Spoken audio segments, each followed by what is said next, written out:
The scent of expensive cologne and betrayal hung in the air, a cloying mix that clung to the silk curtains of our master bedroom. I had poured millions into my husband's company, the last of the inheritance my grandmother had left me, believing in him, in us. I believed in the dream he sold me, a future built on mutual trust and ambition.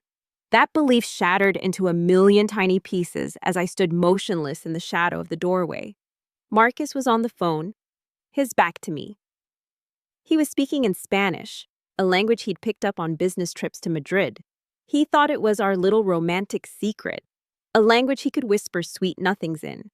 He never imagined it was the language of my childhood, taught to me by my abuela from Barcelona, a language I understood better than he ever would. "The plan is set," he whispered, his voice a low, conspiratorial hum.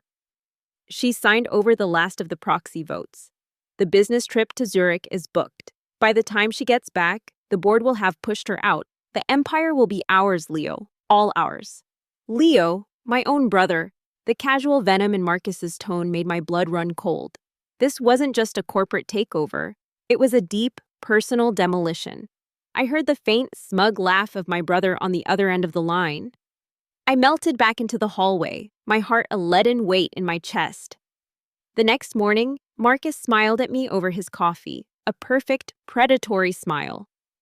"Morning, sunshine," he said, his eyes crinkling with false affection. "Big news. I need you to go on a business trip to our Zurich office. Just for a few days. Finalize the new acquisition." He thought he was so clever. He thought I was just the dutiful wife with a fat trust fund. What he didn't know was that while he was learning boardroom Spanish, I was learning something far more valuable from my grandmother: how to play the long game. I smiled back, a sweet, serene smile that didn't reach my eyes. "Of course, darling. Anything for the company. He'll find out exactly what I did with his empire when he walks back into this house. But first, there was one last family dinner I had to endure, one last performance before the curtains fell on their pathetic little play. The weekly family brunch was my mother's sacred ritual, a stage for her to display her perfect family, with me perpetually cast in the role of the unfortunate, pitiable daughter. My sister, Amelia, the golden child, was recounting her latest extravagant shopping spree, while my father, Richard, nodded along, his pride practically beaming off his polished, bald head. My brother Leo was busy tapping away on his phone, no doubt checking the stock price of his overinflated tech startup. I was sipping my coffee, maintaining a polite silence, when my mother, Helen, turned her gaze on me. It was the look of a scientist observing a particularly uninteresting specimen. "Clara, dear," she began, her voice dripping with condescension, "I'm so glad you could make it. We were just saying, if it wasn't for pity, no one would have invited you. It's just so sad to see you struggling to keep up." The table went quiet. Amelia smirked into her mimosa. Marcus placed a placating hand on my arm, a gesture that was meant to look supportive but felt like a brand. I didn't flinch. I just looked my mother in the eye, took a slow sip of my coffee, and smiled. "Pity goes a long way, Mom. You of all people should know that." Her face tightened. Before she could retort, Leo decided it was his time to shine. He pocketed his phone with a flourish. "Well, while some of us are being pitied," he announced to the table, "others are actually building real careers.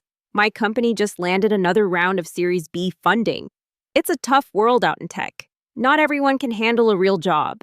He looked directly at me, the implication clear. In his eyes, I was just the woman who bankrolled her husband. The air was thick with his arrogance. But then, a calm, steady voice cut through the tension. It was my grandmother, Isabella, my abuela. She'd been quiet all morning, observing everything with her sharp, intelligent eyes. She looked at Leo, her expression unreadable. "A real job in tech, you say?" she asked, her Spanish accent a beautiful, lethal melody. She then turned her gaze to me, a flicker of something. Pride? Conspiracy? In her eyes. She looked back at my stunned brother. "Is that why your company just acquired his?" You could hear a pin drop. Leo's jaw went slack. His face cycled through a series of emotions: confusion, disbelief, and finally, dawning horror. What? What are you talking about? That's impossible. We're the ones doing the acquiring. His voice trailed off as he frantically pulled out his phone again. His thumbs flew across the screen, his face growing paler by the second.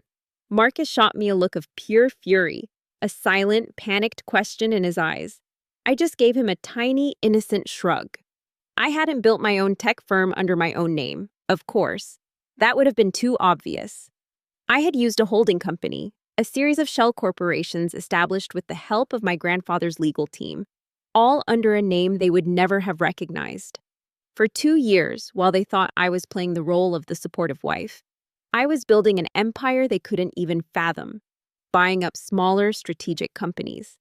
Leo's was just the latest and sweetest acquisition. My mother stared, speechless. My father's jovial mask had slipped, revealing the grasping, insecure man beneath. But they weren't done digging their own graves. Well, my mother finally sputtered, trying to regain control. Speaking of acquisitions, we have some wonderful news. Your sister Amelia has been going through a bit of a rough patch, and she'll be needing a place to stay for a while. She beamed at Amelia, who preened. So we've arranged for her to move into your apartment for a few months. It's the least you can do, Clara. Family helps family. They all looked at me, expecting me to nod and agree, the dutiful doormat they'd always treated me as. They were talking about the downtown loft my grandfather Arthur had bought for me on my 25th birthday, a place they'd always been jealous of. I let the silence stretch, enjoying the expectant looks on their faces. Then I set my coffee cup down with a soft click. Funny, I said, my voice light and airy. I haven't lived there for 6 weeks. Another stunned silence. It was my mother's turn to look confused. Her voice trembled slightly as she asked, Wait, then where exactly have you been staying? Before I could answer, a deep voice boomed from the doorway of the dining room. She's been staying with me. Everyone turned. Standing there was my grandfather, Arthur Kensington. He was a man who commanded attention without trying, dressed impeccably in a tailored suit, his silver hair and piercing blue eyes radiating power. He wasn't supposed to be here. He rarely attended these petty family gatherings. His presence was a statement. He walked into the room, his gaze sweeping over my parents and brother with visible disdain before settling on me with a warm, approving smile. He walked over to the table and stood behind my chair, placing a reassuring hand on my shoulder. He looked directly at my parents. Helen, Richard. His voice was like ice. Clara and I were just discussing her portfolio this morning. I was asking her about the apartment. He paused, letting the tension build. He then smiled, a chilling, razor-sharp smile. I asked her, Is the apartment comfortable? He let his words hang in the air. He then turned his head slightly, as if just noticing my parents' frozen, panicked expressions. My grandfather leaned in slightly, his voice dropping to a low, dangerous growl that filled the entire room. She told me. What apartment? My parents froze, and he turned to them slowly and said, Then where did the money go? The color drained from my father's face. My mother looked like she was about to faint. The money he had given me for the down payment and furnishing, a substantial 6-figure sum, had gone through an account managed by my parents. They were supposed to transfer it to me. They never did. They bought a smaller, cheaper condo in a less desirable neighborhood, furnished it with discount furniture, and pocketed the massive difference, all while telling me it was the best my grandfather's money could buy. They had been stealing from me, from him, for years, and they had just been caught. The whole party froze. The smugness was gone, replaced by the stark, ugly face of their own greed and deceit. Marcus looked like a cornered animal, realizing the web of lies was far more complex and was now collapsing on top of him. Leo was still staring at his phone, the news of his company's acquisition a digital death sentence. Amelia looked back and forth between our parents and our grandfather, her simple mind unable to process the scale of the implosion. That night, after leaving the ruins of my family's brunch, I felt a strange sense of calm. The anger that had been a low simmer for years had finally cooled into something hard and sharp. Resolve. I went not to the house I shared with Marcus, but to the penthouse suite my grandfather had arranged for me, a minimalist glass box overlooking the city lights. It was my war room. The first call was to my lawyer, a shark named Ms. Albright, who had been on my grandfather's retainer for 30 years. "It's time," I said, my voice steady. "Execute everything we discussed." "With pleasure, Clara," she replied, her voice brisk and efficient. The first domino to fall was financial. I logged into the master access account for the family's credit lines I had personally guaranteed with my inheritance when my father's business had faltered years ago. They had become dependent on it, using it for everything from Amelia's designer bags to my mother's country club membership. With a series of clicks, I disabled every single card. Helen, Richard, Leo, Amelia, cut off. Next, I pulled up the documents for the cabin in Aspen. It was a beautiful property, a place of happy childhood memories that my family had since tainted. It was in a family trust, but I held the controlling share. I typed out a concise email to my lawyer: "Sell the cabin immediately. Inform the other trustees their access is revoked as of this moment." Then came the main event: Marcus's company, my company, the empire he thought he was stealing. Ms. Albright had already prepared the paperwork. My majority shares, combined with the proxy votes he had so foolishly convinced me to sign over, gave me absolute power. But I wasn't just pushing him out. That was too simple. I initiated a full-scale forensic audit, specifically targeting the Zurich branch and the new acquisition he was supposedly finalizing. I knew, from encrypted files I had a PI recover from his laptop weeks ago, that it was a shell corporation designed to funnel money out of the main company and into an account in the Cayman Islands under his and Leo's names. The final act of the night was personal. I drove to the house, our house, the one I had paid for. The locksmith was already there, working efficiently under the porch light. Within 20 minutes, every lock was changed. The keys Marcus had in his pocket were now just useless pieces of metal. I walked through the silent house, a ghost in my own life. I packed a single bag with my personal effects, my grandmother's jewelry, a few books, my laptop. I left everything else. The expensive furniture he'd picked out, the art he'd bought at auction, his entire wardrobe of bespoke suits. They were just things, props in a life that was never really mine. On the polished mahogany table in the foyer, where he always dropped his keys, I left a single manila envelope. Inside were 2 documents: divorce papers and a copy of the new organizational chart for the company. It showed my name at the top as CEO and chairwoman, and his name nowhere at all. I locked the door behind me and didn't look back. The business trip was for 3 days. 3 days for him to live in his fool's paradise. 3 days for the consequences of his actions to gather like a storm, and I would be the lightning, to be continued. The next 3 days passed in a blur of focused activity. I operated out of a temporary office in my grandfather's downtown skyscraper, a sterile, anonymous space that felt more like home than the house I'd just left. The city skyline was a panorama of possibilities, a stark contrast to the suffocating confines of my old life. Ms. Albright was a force of nature. The forensic accountants she hired moved with surgical precision. By the end of day 1, they had uncovered the entire money laundering scheme. The Zurich acquisition was a complete fraud. The Cayman account was identified and, with the help of my grandfather's international banking contacts, frozen solid. It contained nearly $3 million, their getaway fund. On day 2, the news of my takeover of the company went public. My PR team, handpicked by my grandfather, framed it as a necessary restructuring to streamline operations and correct fiscal irregularities. It was a bloodless coup, executed with devastating efficiency. The board, faced with irrefutable evidence of Marcus and his cronies' embezzlement, unanimously supported my appointment. My phone, a new number they didn't have, remained silent. But my old phone, which I kept on and muted in a drawer, was a firestorm of frantic activity.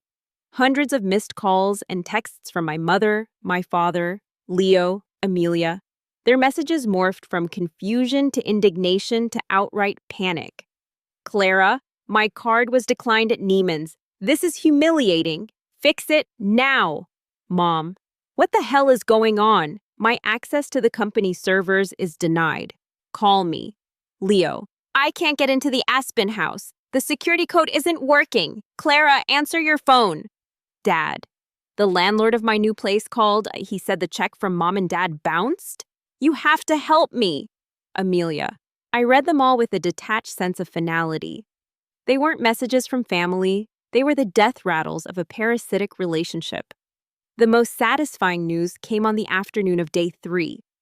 Leo, having discovered that his company was now a minor subsidiary of my new conglomerate, had tried to stage a protest. He had stormed into the office, demanding to see the new leadership, only to be politely informed by security that his employment had been terminated due to violations of his fiduciary duties. He was escorted from the building, a box of his personal items in his arms, his face a mask of apoplectic rage. He was ruined. My parents' situation was even more dire. My grandfather hadn't just exposed their theft. He had called in his markers. He had bailed out my father's business years ago, not out of generosity, but as an investment. He now called the loan due, in full. They were facing bankruptcy. The beautiful home they used as a stage for their social climbing was about to be repossessed. As the sun began to set on the 3rd day, I knew Marcus's flight would be landing. I felt no nerves, no anxiety, just a cold, clear sense of purpose. It was time for the final scene. I wasn't at the house. That would be too theatrical, too emotional. I was where I belonged now, in the CEO's office on the top floor of the company headquarters. My office. I sat behind the expansive oak desk, the same one Marcus used to sit behind. Looking out at the glittering lights of the city, Ms. Albright sat in a chair to my side, a portfolio of documents resting in her lap.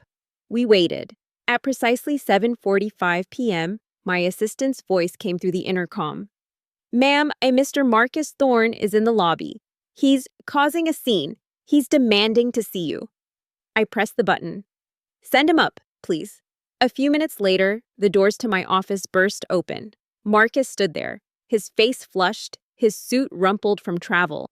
He looked haggard, his usual polished veneer stripped away to reveal the raw desperation beneath. Clara, what the hell is this? He roared, striding towards the desk. The locks on the house are changed. My keycard for the building didn't work. My corporate accounts are frozen. What is going on? He stopped short when he saw Ms. Albright. His eyes darted between us, a flicker of real fear finally dawning. I stood up slowly. I walked around the desk to meet him, stopping a few feet away. I didn't raise my voice. I didn't need to. It's over, Marcus, I said calmly. He scoffed, a desperate, hollow sound. Over? What's over? You can't do this. I built this company. No, I corrected him, my voice cutting through his bluster. You almost destroyed it. You and my brother. Your little plan to oust me, to steal everything. It was sloppy. His face went pale. I don't know what you're talking about. That's when I switched to Spanish. The words flowed from me, not the sweet nothings he was used to, but cold, hard, and fluent. You thought I was a fool. You whispered your betrayal in a language you thought was your secret weapon, but it was my mother tongue. I heard everything, Marcus. The plan is set. The empire will be ours, every single treacherous word. He looked as if I had physically struck him. The shock on his face was absolute, the color draining away until he was a pasty, sickly white. He stumbled back a step, speechless. The Zurich deal was a sham, I continued in English, for Ms. Albright's benefit. The Cayman account is frozen. The board has removed you, effective 3 days ago. My brother has been fired for cause. My parents are facing financial ruin for embezzling from my grandfather. The entire house of cards you built on my back has been brought down. Ms. Albright stood and placed the portfolio on the desk. These are the divorce papers, Mr. Thorne, she said, her voice devoid of emotion. Ms. Kensington is petitioning for divorce on the grounds of fraud and adultery. All assets acquired during the marriage, which can be traced back to her initial investment and inheritance, will remain her sole property. You will be leaving this marriage with exactly what you brought into it. Nothing. He stared at the papers, then back at me. his eyes wild with a mix of hatred and disbelief. This wasn't the woman he married. This wasn't the quiet, agreeable, pitiable girl his family had mocked for years. "You can't," he whispered, his voice cracking. You're nothing without me." I almost laughed. It was the last pathetic lie from a man who had nothing left. "You have it backwards, Marcus," I said, my voice soft but unyielding. "You were nothing without me, and now you are nothing again." I turned my back on him and walked to the window, looking out at the city that was now mine. I heard Ms. Albright's firm voice. "Security will now escort you from the premises." The sound of a scuffle, of his defeated protest, and then the doors closing with a soft, final click. Silence. I stood there for a long time, watching the endless stream of headlights on the streets below. They were all going somewhere, moving forward, and for the first time in my life, so was I. The weight of my family, of their expectations and their betrayals, was finally lifted. I wasn't just free, I was whole. The empire was mine, but that wasn't the prize. The prize was myself.